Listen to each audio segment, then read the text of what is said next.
In the next hour, we want to put a smile on your face, elevate your endorphins, and bring you happiness.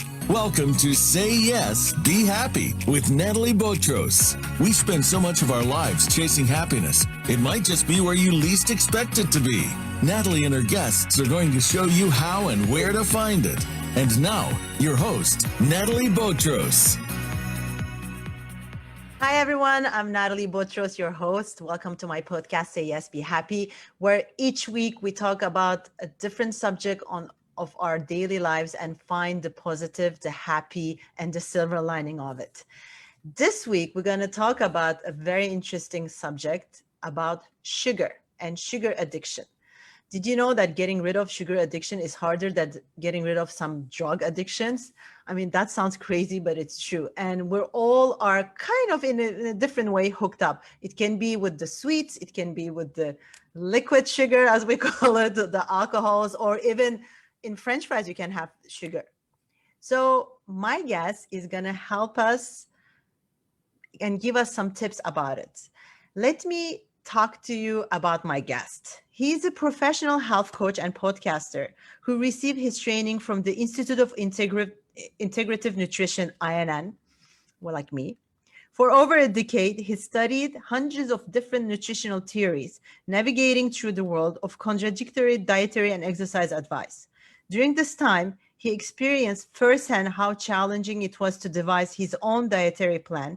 He was able to confront the struggle by changing his approach to incorporate a holistic lifestyle approach. He then decided to become a health counselor to fulfill his passion for working with individuals who struggle with similar obstacles and are motivated to change. He is the host of the podcast, The Health Coach Academy, and the co-host of this podcast, Burns Fat. Please welcome Omar Cumberbatch. Hi, Omar. Hi, Nathalie. Thank you for having me on the show. I mean, normally you have me on your shows, and Yes. today we're switching, so Yeah. you don't want. So, Omar, I know that everybody is like, when I say sugar, everybody thinks that we're talking about sweets, but I want to let's go just to the beginning. Let's start from the beginning. What inspired you to become a health coach? Yeah, so my story is a little interesting in the sense that I'm one of those people who just doesn't quit when it comes to goals. So one of the things that I felt especially growing up, I always wanted to be in shape. I always wanted to be athletic. I wanted to do stuff physically. And I had just this concept that I can outrun my mouth, which is really not something that's going to happen. I used to be in the gym for hours on end and really just not getting any of the results that I think that I should have got with the amount of time that I was actually in the gym. So if I was lifting weights for 45 minutes, I'd up it to an hour thinking that would change it. If I was running 2 miles, I'd up it to 3 and think that I would change it. So I wasn't getting any results of what I really expected from amount of work that I did, but I never quit. I changed my diets a couple of times. I did all sorts of things that I felt was necessary to get to that goal. Mm-hmm. And one day, I actually in this phase, I was a vegetarian. I was no meat whatsoever. I was doing that for about 7-8 months, really not experiencing any of the benefits that I heard about that vegetarians had always claimed would be the result of this type of diet. And, I was just kind of, again, pushing through it. I'm going to get to the end and it's going to work out for me eventually. And then what happened was I was going on one of my YouTube rabbit hole kind of conspiracy theory kind of going down some crazy stuff, right? And I stumbled upon a particular guy who was talking about say fluoride in the water and chemicals in your water and whatnot. And I was like, wow, this guy's talking some interesting stuff. Let me see what his next video is. So again, going down the rabbit hole, he had a particular YouTube episode about sugar. And the way he presented it was in such a way that it was like, okay, hold on a second. I know for a fact the way that he's describing it, breakfast alone, I'm probably getting at least 50 grams of sugar. And wow. I'm thinking I'm eating healthy. I'm a vegetarian. There's no bacon or sausage in this thing, right? So I'm eating well. And I'm like, well, this is not working. Let me try it. And I'm at least a little bit gullible in the fact that I would try anything if it makes sense in my mind. And I said, let me work on my breakfast and see if I could reduce the sugar from 50 to, as close to zero as possible. And just that meal. Yeah. And it was miraculous how much of a difference just doing that one meal did for me. And that just inspired me to kind of just say, wow, if I did one change like this, And it what moved. other things can I do? So that's when I became inspired to become a health coach and really kind of start looking into, okay, what other things can I do to make my life and health better? And that's kind of how I stumbled upon the Institute for Integrative Nutrition and started becoming a health coach and really getting into the health and wellness aspect of my life that was outside of just the realm of exercise. Yeah. So question, what was your breakfast and how did you switch it? Like, what was your breakfast that had so much sugar? Yeah, and when I tell people my breakfast, they're like, that doesn't seem like it's that bad, because that didn't seem like it was that bad to me, honestly. So it was really just I went to Dunkin' Donuts. It was a large coffee with milk and 3 sugars, and sometimes 4. That's what I would tell them, and a banana. So that was your breakfast? Yep. And that was like how many? 50? 50? At least 50 grams of sugar. So per day, how much sugar do we have to intake? Well, that's a loaded question. Like for me, I try to say that as close to none as you can get is great. But that's like a lot of stuff. And I know we're going to get into that Yeah, of course. in the show. Yeah.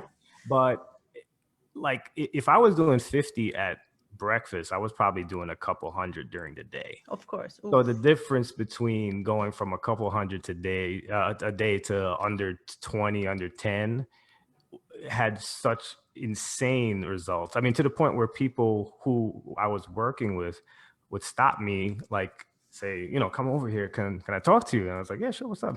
And they're like literally saying, are you all right? I was like, yeah, what's the matter? It's like, well, you're losing a lot of weight. They were like scared for you. Right. They thought I was sick. I'm like, nah, just changing my sugar. And that was like, it was really that dramatic. And again, like you had mentioned, the 3 sugars in coffee was at, and that's, you go into Dunkin' Donuts, so they're giving you a nice heap. So that's probably each teaspoon is worth 4 grams. So you're talking maybe about 20 right there. Oh, that's crazy.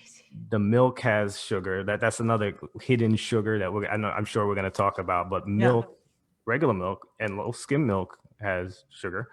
And then the banana is one of the highest sugar filled fruits that you can have. And I'm getting a big banana because it's of course, like you want to like keep during the whole day. So if you change the sugar, like the regular sugar into, like those diet sugars, is it better or is like even worse? That's even worse. Exactly. So what I did, and I'm glad that you brought that up because I would have forgot to kind of mention that. I did start looking at more of the natural sugars or just natural sweeteners, specifically stevia. Stevia is one of the sugar substitutes that are not chemical in nature, and they are also very much don't have an effect on your blood sugar. Yeah. So I would do that. I switched from milk to half and half. So half and half has maybe under 1 gram of sugar. And that was something that I had learned over time. And it honestly was just a better tasting coffee anyway. So by just fixing that coffee in the day, I literally ended up probably shaving off 20, 25 grams of sugar just on that cup of coffee. That's crazy. Actually, I had my boyfriend who asked on Instagram when we were like promoting the show, like he was like, I don't eat sugar. I only have like coffee with milk and sugar. Is that okay? Well, you have your answer. It's not. It's full of sugar. Right. And that's the problem. And a lot of people who just think that, okay, maybe I'll get skim milk. Skim milk is just as bad because it's interesting just how the food industry understands about taste. Taste really comes from fat, sugar, and salt, right? So if it doesn't have a lot of fat in it, it has tons of sugar. If it doesn't have a lot of sugar, it usually has more fat. That's kind of like the way that you start understanding how the products work. Yeah. And that was something that I became aware of as well. And at that point, I was able to kind of manipulate those things and make actually a better tasting coffee. You're not losing any of the satisfaction of the coffee. Yeah. It's just that you're switching it up to make it a little bit more of a healthier version for yourself. Exactly. And that other thing, mate latte, there's like, this powder. It's like the same thing. It's like sugar, it's like milk, right? See, I'm Cafe not, latte, cafe mate, cafe something. You I, don't know that I'm name. not familiar with that one. Okay. Yeah, I'm kind of boring with my coffees. So Yeah. it's simple. Yeah, no, it's true.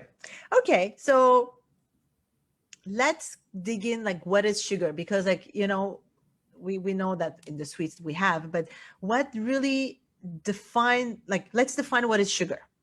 Which foods are considered as sugar? Only desserts, other foods? Like how do we like kind of find where is it?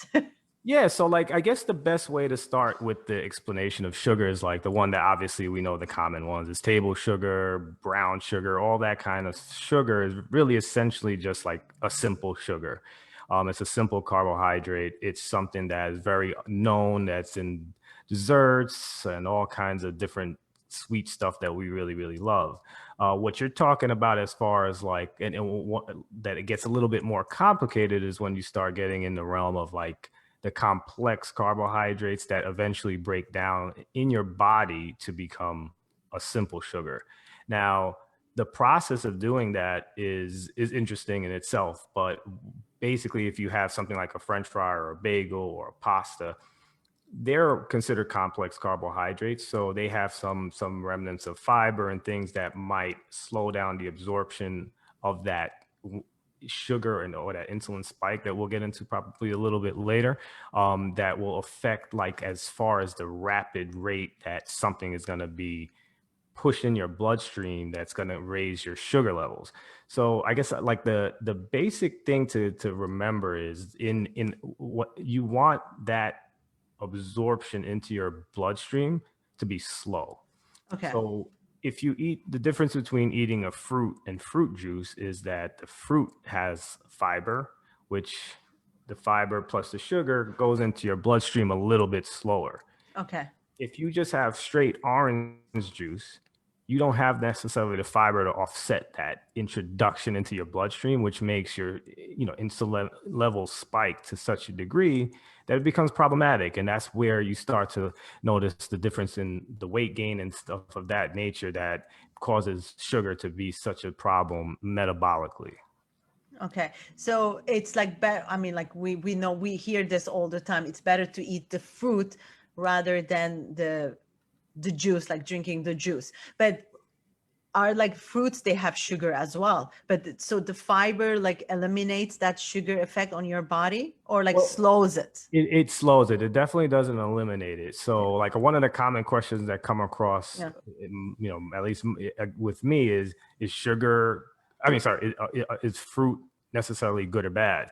And it really depends on like what your goal is and what your underlying health issues, if you have any, and what you want to do about that, because that's important as well. So fruit in and of itself isn't necessarily bad because it's a natural form of food and it's fiber, like it has fiber and it has the vitamins and the nutrients and whatnot. It's just, but if you were telling me I want to lose 10 pounds right now, I would say just I wouldn't eat the sugar during that period that you're trying to actually lose the weight, because it will have an effect on promoting insulin, which will prevent you ultimately from losing that extra weight, or at least at a speed that would be part of your goal. If you wanted to just go to a wedding in 2 weeks and you want to slim down, Yeah. probably want to resist that at that point. So what you will replace the fruit? Because if we want something, like fresh in our mouth, like what would you replace it with? That's a great question, because it really depends on your taste. And I know I'm not copping out on the answer, but you could obviously have things that have less sugar. You could have the seeds, nuts that may be less in the carbohydrate world, like walnuts and stuff like that. And I mean, if that's something that you're into, it's hard to substitute fruit no matter which way you Exactly. go about it. In that context, I would try to say that maybe what you should do is try to look into the fruits that have less sugar. So some of the fruits that have less sugar are the ones in the berry family, like strawberries, blackberries, even watermelon is pretty good as far as sugar content. Okay. Don't do like I did and go for the banana and the mangoes and the pineapples. No, they're good because they're sweet. Yeah. We love them that much. So that's kind of what I recommend, especially if you're going to try to do something like that and reduce your sugar intake overall and still have something fresh. You also can have something with the sugar. I mean, sorry, with the fruit, and that gets into a little of something like that I call, like, as far as a hack of mine. I usually, if I know I'm gonna have something sweet, I would take, and I know people are gonna freak out about this, a swig of like coconut oil, just a little bit, Yeah. because that fat actually helps reduce the spikes in insulin, because you're having the fiber, you're having some sugar, but you're also having fat. So you're not really just introducing sugar into your bloodstream alone. You Yeah. have a mixture of things that are actually putting a little ceiling on whatever sugar intake you have, so the insulin spike isn't as aggressive as it normally would be. Okay. Okay. And so let's continue. Carbs. Yes. I So mean, carbs, when I say carbs, I'm talking about like bread, like the pasta whole wheat, or like regular. It's like these contain sugar too. Even whole wheat contain a lot of sugar, right? yeah, I would. It definitely converts into sugar, and you'd be surprised that they add sugar into these products, and it's shocking when you start reading the labels and like, why are some sugars actually added to wheat, or a Yeah. piece of bread?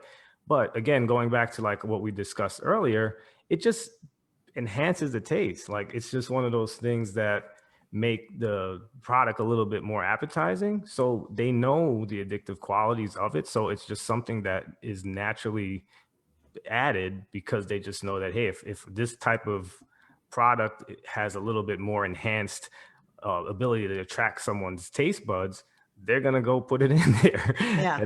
And it's quote unquote harmless. So we see that a lot, and of course, as it breaks down, it also breaks down into the context of having the sugar molecules broke down in your body, and that's just additional sugar in the well of your body. Okay. Okay. So we're about to take our first break. We're talking with Omar Cumberbatch about sugar addiction and which foods contain sugar. When we come back, we're going to continue and see where sugar is hitting in other places where sugar is hitting. Please, I talk to you in a bit. Thank you.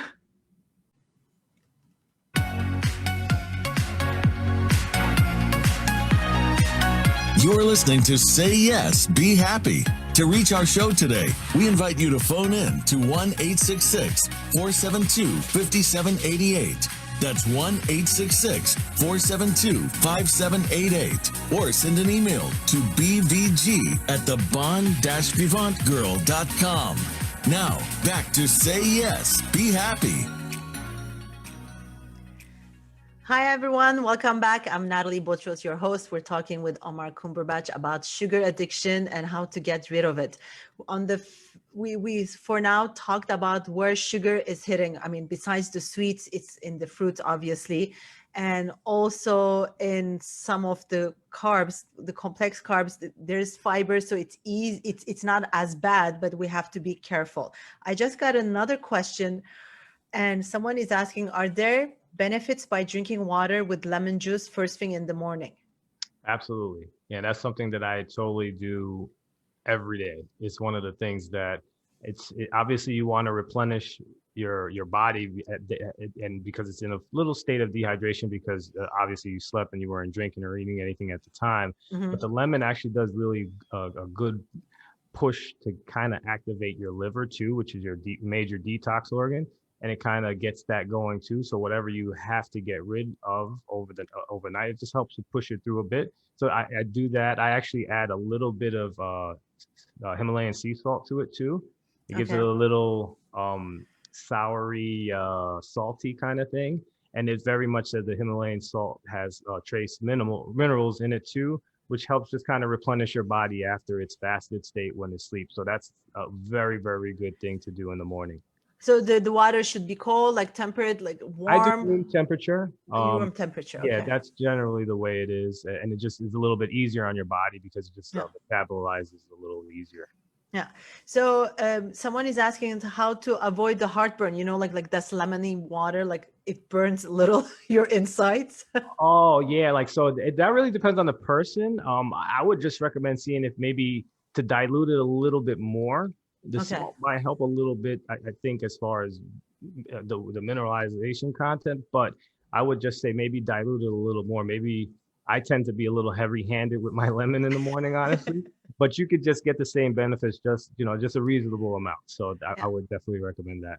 And also the apple cider vinegar. What's your intake? Because like everybody is like, it's the new kale and quinoa, like everything is Oh like you can yeah. like solve all the problems with it. And they advise you to drink apple cider vinegar before meal. So it will, like they said, it's proven that it will make you lose weight. Is that right? Or it's like blah I've been blah. doing that for 15 years. You've been doing that. Yes. Okay, so The it only works. it definitely works. It's apple cider is like this miracle for so many different things. I know. And it's like I said, it's cool that it's gaining such traction. I get the one with the mother, they call it. It's Yeah, yeah. by Bragg's. What I have changed, and all that is true as far as like, but the funny thing about it, there's like no, I shouldn't say there's no empirical evidence, but it's very hard to find like a study that says this is the case. It's like more of a old tale that used to just come about, and it totally works. It helps with digestion. It helps with anything that helps and aids in digestion is going to help you actually absorb the proper nutrients and get rid of the ones that you don't want. And that's going to help you lose weight. So that's kind of what it is. What I've been doing, I used to have it very close to the meal. Mm-hmm. Now I'm having it about 15 to 20 minutes before the meal, which actually gives you a little bit of, I don't want to say it makes you full, but you have a little bit in your stomach. So it's not like you're going to just you end up Yeah. eating a little bit less. But Okay. what else it is, it gives your body and your stomach a little bit of time to let the acids in your stomach come back. A lot of people who have issues with digestion, you'd be surprised how easy it is to remedy that just by spacing out the water intake. And when you think about it, it's like you put something in, the acids are supposed to do their thing, but what happens when you just dump a whole amount of liquid on the fire? It's going to stop doing what it's doing, and sometimes you have the indigestion and all that. So no, that's for sure. Exactly. I know, like during the meals we're not supposed to drink water because, like as you said, like we need the acidity of our stomach to make us digest. If we add water, it's like it's impossible. It's like we're gonna feel bloated and it's not gonna do its job, and we're gonna have indigestion basically. Yeah, no, absolutely. That's okay. So let's continue with our sugar. Bagels, all these like salty stuff, like what in the salty food groups, what we should avoid that has a lot of sugar, let's say that. Well, it always depends really on the manufacturer of the product. So again, like we had mentioned a little bit earlier, it's not that bagels have like a tremendous amount of sugar on its own, but you just are surprised that this company might put 2 or 3 grams of sugar and this other company has 0, and again, it breaks down and eventually becomes like a sugar, but you shouldn't be adding sugar on top of it. So there's, some people also, like I remember, and we had a discussion off the air just about like the apple. Yeah, the apple. And then remember before that we were talking about like just pasta in general, where we're from. So my uncle came from Jamaica, and he used to make the best pasta to us in the world. And it's not because he was from Italy and he wasn't in culinary school. All he did was spike the sauce with sugar. He would take this, and it was so sweet and delicious. That's what it is. So these companies are in essence doing the same things with pasta sauces, the actual pasta. They're adding all these things to it sugar-wise that are just making it way more appetizing. So just be mindful of your labels specifically, because again, a bagel in reality shouldn't have added sugars to it. It should just be a bagel. And you start seeing that the more that you get used to reading labels and becoming familiar Yeah. of what you're looking for in a product. So what they should look at, like because it doesn't say sugar, it says glucose, it says carb, like what, when they read the label, what is like they have to check? Oh, wow. So this is my favorite question ever because And I asked it. you did, it's insane. It's like we talk about this, especially amongst like in the nutrition world. Yeah. Like the last time I checked, and I'm sure they figured more out. It was like over 60 different variations of ways to call sugar. Okay. 60 something. So it's insane. And like I wrote out like some of them, like the actual popular ones. So like you would have the ones that if you're lucky, they just call it something sugar. So it could be raw sugar, palm sugar, powdered sugar. So you know that's a sugar. But then you get into these syrups. Anything that's a syrup is a sugar. It's just in a different type of form. And then you get, those will be like the maple syrups, malt syrups, rice syrups. And sometimes even with something like rice syrup, you say, oh, it's rice. It must be like a little more on the healthy side. No, it's still a sugar. It's just they call it something else. And then you have the family of OSEs, right? The OSEs, like you had mentioned, fructose, glucose, dextrose. And like my favorite one is galactose. Like it sounds like a superhero. I know, galaxy. Yeah, like it's like, but these are things that are being called on labels, and then you're saying, oh, I don't see sugar, but it is sugar. There's no doubt about it. It's just they name it differently. So one of the keys is to look and see how much added sugar. I mean, the label has sugar, added sugar, and the list of ingredients. If it has anything related to those terms, you know for sure there's sugars. And again, as you begin the journey of reading labels, it becomes a little easier to identify those. But those are like syrups, straight out sugar, and anything ending with OSE is a sugar. Okay. Repeat that again. Okay. So people listen, like yeah. listeners get, Anything it's important. No, it's very important. Yeah. Anything that they say flat out is sugar. Anything that has syrup is something syrup. Yeah. And the ones obviously that have the OSEs. So the fructose, the glucose, the galaxios, and the neos, all the O's. All the O's, yeah, you know that's the tip. You gotta stay away from that one. Okay, but I mean, like if they really crave something, like what is like the percentage that they should get of that? You know, like let's say I really want to eat that food, and I'm looking between two brands, and then one of them has 15 and the other one has like 5. Like what is, like they're both bad? Like you should really cut it, or like put a little of. No, I think again, like you would never want to deprive anybody of what they enjoy. But I think that you put it in context too. Like, so for instance, whenever I do one of these presentations, my favorite part of presenting is the difference between like just a yogurt and a Snickers bar. And you'd be shocked that they basically have, I think they're one off from the sugar contents. You're kidding me. Oh. So it's like we can eat, like if we're going to eat yogurt, we can maybe eat the Snickers bars. It's going to be the same disaster, let's say. Disaster. And it's pretty funny because like you just don't expect it. You think yogurt's healthy, but and that's one of the things I would love after the show. This is something that to continue the discussion with your audience. Look at, take a look at your yogurt. Outside of the Greek yogurts that are just plain, with no fruit or anything like that, you're talking 20-22 grams of sugar in some of these yogurts. I mean, some of these like drinks, like iced teas or natural teas and all this kind of stuff, you look at the sugar content, 35 grams of sugar. That's crazy. Yeah, it's like Snickers bar has, I think, 26, 27, and you're like, all right, which you are sometimes unknowingly eating a candy bar. Exactly.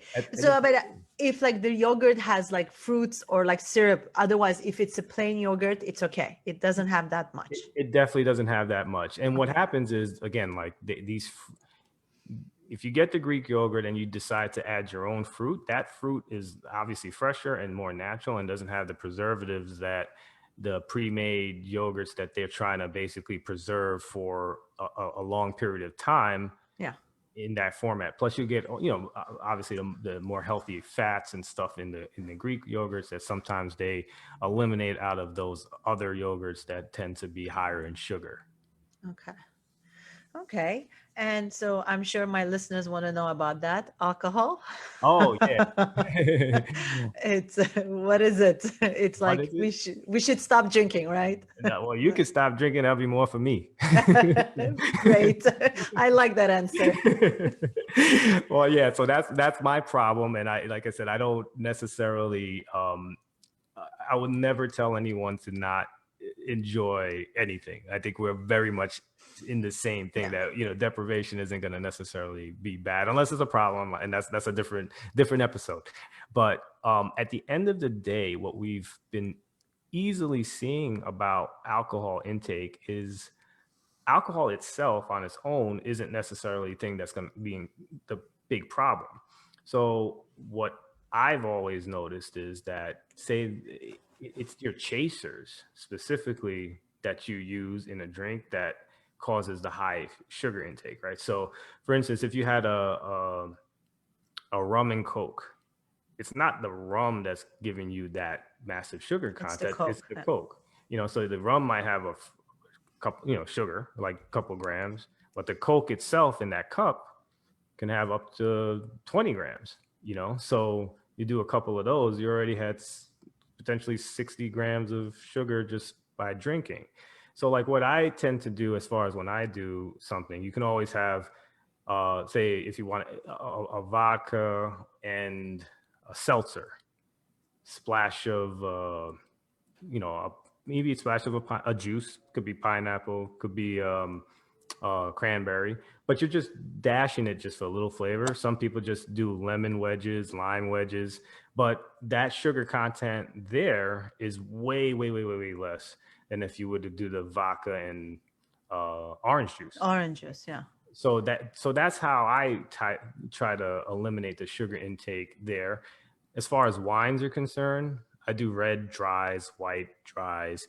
Obviously, if you're going to be doing Moscatos and sweet wines, you're going to have more sugar content in it. Obviously.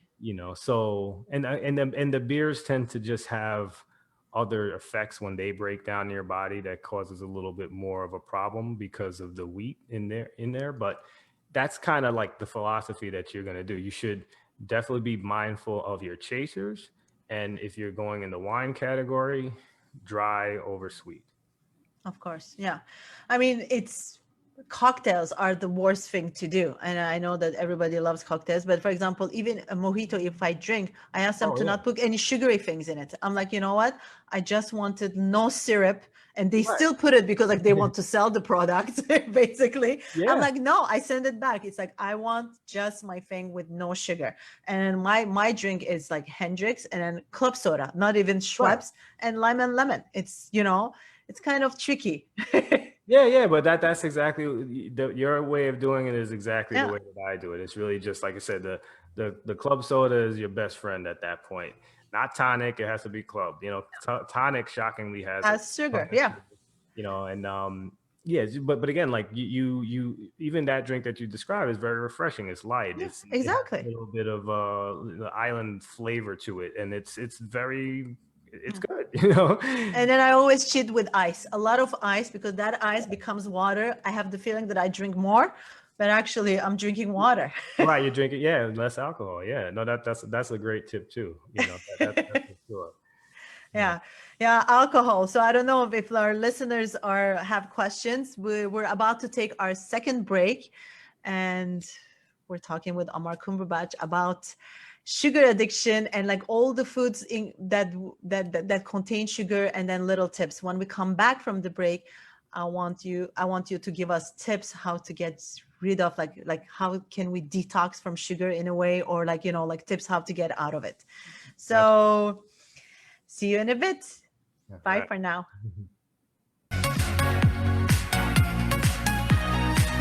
You're listening to Say Yes, Be Happy. To reach our show today, we invite you to phone in to 1-866-472-5788. That's 1-866-472-5788. Or send an email to bvg@thebon-vivantgirl.com. Now, back to Say Yes, Be Happy.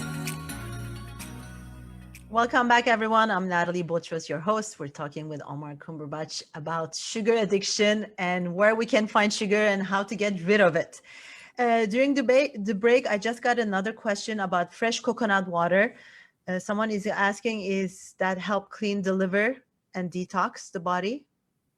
From what I understand about it, it definitely has its benefits and help for that. The one thing that, again, like I guess the obviously theme of the show is some of them are sweetened and unsweetened. Yeah, so unsweetened Yes, coconut you could do water. it. Yeah, and again, like obviously, coconut is has a host of benefits that are very valuable. So you could again look according to sugar content and put a little extra water just to kind of dilute it if it's too excessive. But again, you don't want to take away some of the benefits of these wonderful things in nature completely. But like that would be something that I would do, just be mindful of how much sugar is in some of these coconut water products. You also start seeing in coconut water, some of them come from concentrate.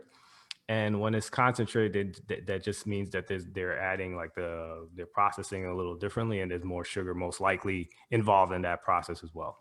Yeah. And if I can add something, when you look at the products, don't believe when they say natural, read the ingredients, because like they Right. put natural or gluten-free on everything. When you think Yeah. about it, cigarettes are gluten-free, but they're not good for you, you know? It's like Exactly. read the ingredients. Like it's like otherwise it's like being, like fear factor. Like they just give you food and then you don't even know what you're eating. So read, Right. be knowledgeable about what you're putting into your body.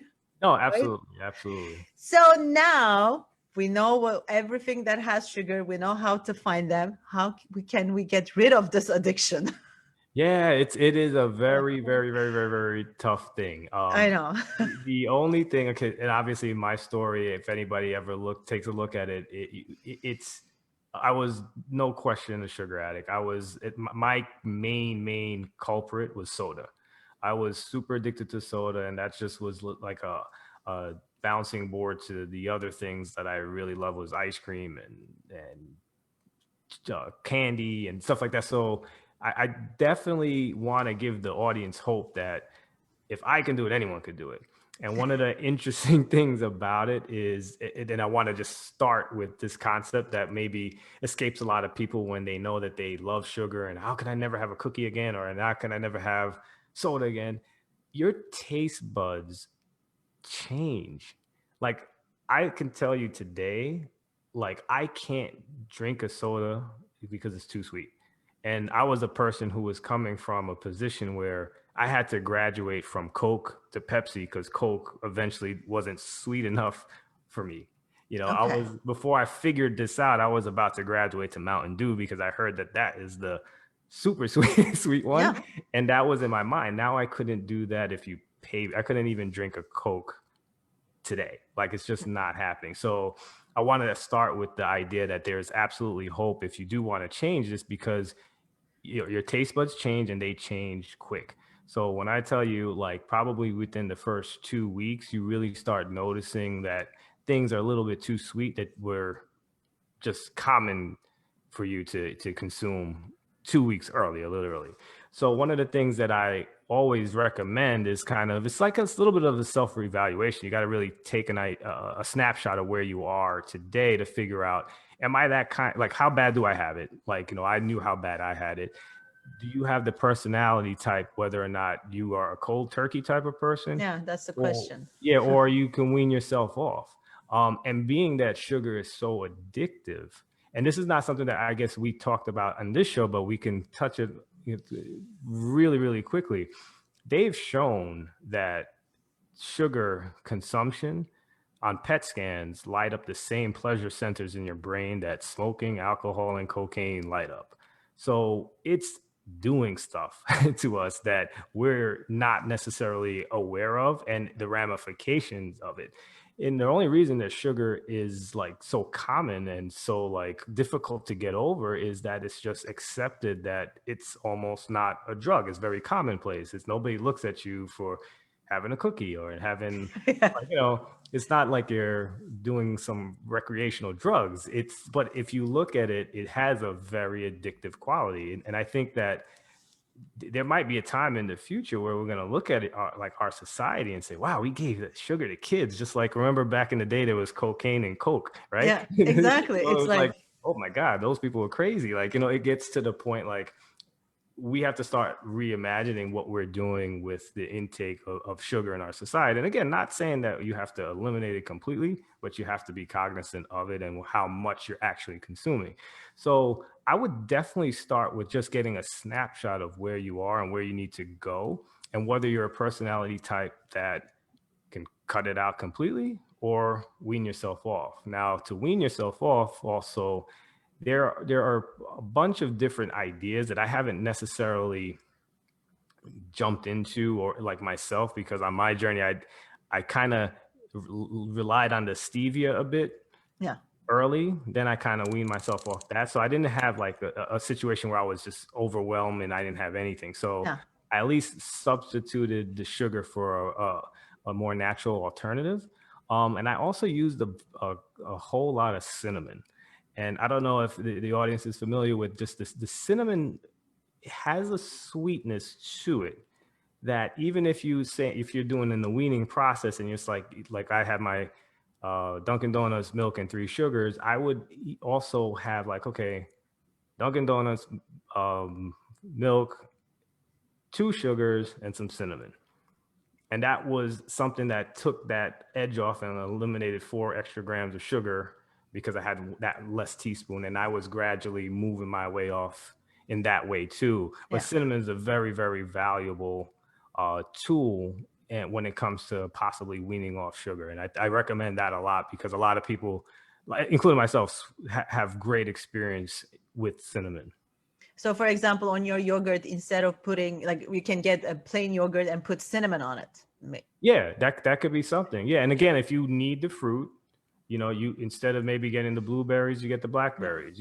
Just become real cognizant of what the difference is between the specific thing. Don't put the cherries in it.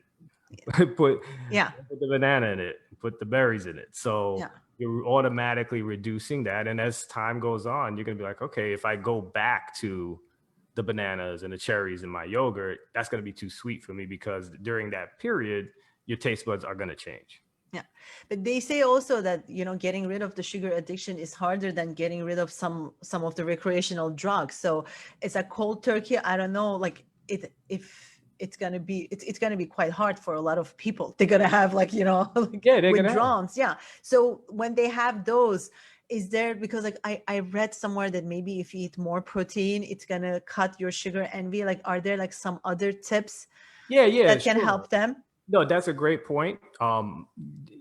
Having quality protein, quality fats are just gonna give you more of the feeling of being full, and you're not necessarily gonna have that type of sugar to satisfy it too. And like you said, it takes the edge off.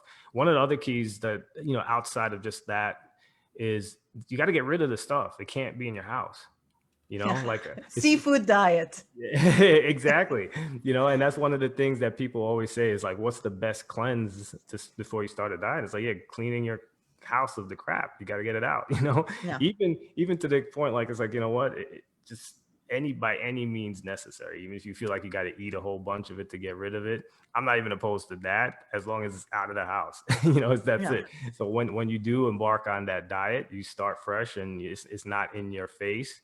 And that's just the thing. I mean, how can a smoker or a drinker go to a bar and not be influenced by their environment? And we're living that every day in our homes. Exactly. Temptation. The temptation is there. Yeah. But to your point, protein, fats, more balanced meals are going to give you a little bit of that edge. You also have to start really being cognizant of the habits that you have. Like, I know I'm a very habitual person. I've been that way my entire life. I would know that after dinner, I want ice cream, and I would be doing that forever. If you know that after dinner you want ice cream, you're going to have to try to replace that behavior, knowing that you might not even want the ice cream, but you're just so used to doing that sequence of events over and over again that you have to find out what the substitute for that is. It could be exercise. I know and a lot of these concepts, when you're in the middle of a sugar addiction, seem very, very out there. Yeah. But the substitutions are very, very important to try to at least establish and recognize early, so that when you do get that feeling like that, where it's like an automatic thing, what am I going to do to substitute that? Maybe in the beginning it is something like maybe a popcorn. That was something that I think was really beneficial for me, because yeah, I wasn't getting the sweetness, but I did get the crunchy, salty kind of thing that was appetizing for me. So I kind of substituted that for a Snickers bar or an ice cream, Yeah. something that had a little bit more salt instead of a little bit more sugar, and that was beneficial in my transition as well. Of course. I mean, like, I know that I don't have any will. So in my house, there is no temptation because I know I don't have it. And Yeah. if I start, I'm not sugar addict, but if I start eating, I can never finish. I can never Okay. stop, you know? Like, Same. I go to my boyfriend's and he has those Oreos. One day, like, I almost ate the whole thing and I was sick. Oh But, yeah. you know, and then I was like, in my head, I was like, I hope he bought new ones. When I go next time, I can get more.